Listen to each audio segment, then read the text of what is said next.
Hello friends. Indian evidence act की हमारी अगली वीडियो जो है वो है evidentiary value of retracted confession. सबसे पहले तो हम ये जानने की कोशिश करेंगे कि रिट्रैक्टेड कॉन्फेशन होता क्या है। रिट्रैक्टेड कॉन्फेशन का मतलब होता है एक ऐसा कन्फेशन जिसको करने के बाद हम मुकर जाते हैं। कन्फेशन मतलब अपनी गलती मानना। When you are guilty for something, अपनी गलती को मानने को हम कहते हैं कन्फेशन।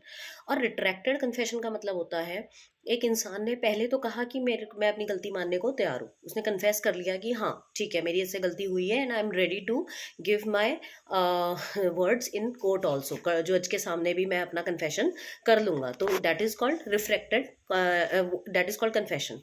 बट इन केस वो ड्यूरिंग ट्रायल मना कर देता है, वो ये कह देता है कि मुझे मैं तो मना कर रहा हूँ इस चीज़ से, मैंने ऐसा नहीं किया, तो that is known as retracted confession. It is a confession or it is a statement made by an accused person before the trial begins, by which he admits to have committed the offense but he rejects the trial. Trial के time उसने मना कर दिया कि मैं इस चीज़ से बिल्कुल अग्री नहीं करता हूँ। तो इस वजह से इसकी अगर एविडेंटरी वैल्यू की हम बात करें तो एक रिट्रैक्टेड कन्फेशन की कोई एविडेंटरी वैल्यू नहीं होती until and unless it is very safe. जब तक आप श्योर नहीं है, जब तक आपका ये कन्फेशन स्ट्रेंथन नहीं है किसी अच्छे एविडेंस से, तब तक आप इसके ऊपर बेस्ड नहीं रह सकते। It is unsafe to base the conviction on retracted confession unless it is corroborated by the trustworthy evidence. जब तक आपका एविडेंस ट्रस्टवर्दी नहीं है तब तक इसके ऊपर डिपेंडेंट रहना कहीं कोई समझदारी नहीं है। इसके केस में इन्होंने एक आध केस लॉ बताया है, जैसे Bharat versus state of UP का केस लॉ है 1971 का।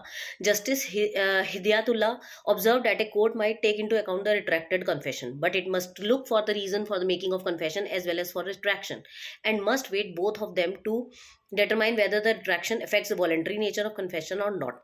जस्टिस हिदायतुल्ला ने ये ऑब्जर्व किया कि कोर्ट जो है वो रिट्रैक्टेड कन्फेशन को कंसिडर करे, मगर वो ये भी देखे कि रीजंस क्या हैं कन्फेशन के और रिट्रैक्शन के दोनों के, and must weigh both of them, और दोनों को जज करे, डिटरमाइन करे कि रिट्रैक्शन जो है वो इफेक्ट कर रहा है वॉलंटरी नेचर का है या नहीं, मतलब कन्फेशन वॉलंटरली लिया गया है या नहीं और रिट्रैक्शन वॉलंटरली किया गया है या नहीं। तो ये बहुत ज़्यादा ज़रूरी है जानना। तो कहने का मतलब ये है कि रिट्रैक्टेड कन्फेशन वो कन्फेशन होता है जो बोल के वापस मुकरा जाता है और इसकी कोई एविडेंटरी वैल्यू खास नहीं होती until and unless you are very much sure. A confessional statement given under Section 15 of a Terrorist and Disruptive Activities Act shall not be discarded merely for the reason that the same has been retracted. ये एक exception है इसका retracted confession का, अगर आप लिखना चाहें तो।